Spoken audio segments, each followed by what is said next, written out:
लक्ष्मी निवास या मालिकेच्या येणाऱ्या पुढील काही भागांमध्ये आपल्याला असं बघायला मिळणार आहे की आता जान्हवी जयंतचा भूतकाळ शोधण्याच्या मागे लागलेली असते.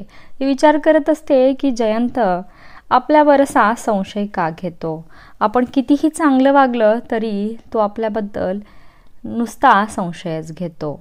त्यानंतर जान्हवीला आता हेही कळालेलं आहे की जयंतने अख्ख्या घरामध्ये CCTV कॅमेरे आणि मायक्रोफोन बसवून आपल्यावर त्याने वॉच ठेवलेला आहे. मग त्याच्या असं विक्षिप्त वागण्यामागचं नेमकं कारण काय आहे हे शोधण्याचा आता जान्हवी प्रयत्न करत असते आणि तिला मदत व्यंकी करतोय.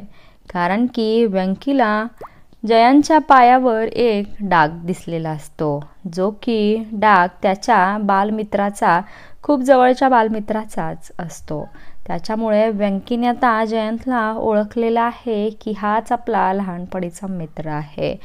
जयंतने सुद्धा व्यंकीला ओळखलं आहे, पण जयंत आणि व्यंकीमध्ये असं काय जबरदस्त भांडण झालेलं आहे ज्यामुळे जयंतने व्यंकीशी असणारी दोस्ती तोडलेली असते.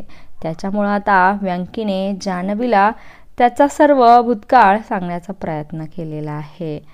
त्यामुळे आता जान्हवीला जयंतबद्दल बऱ्याचशा भूतकाळातल्या गोष्टी कळणार आहेत, जेणेकरून जान्हवी आता जयंतच्या विक्षिप्तपणाचं मेन कारण शोधून काढणार आहे.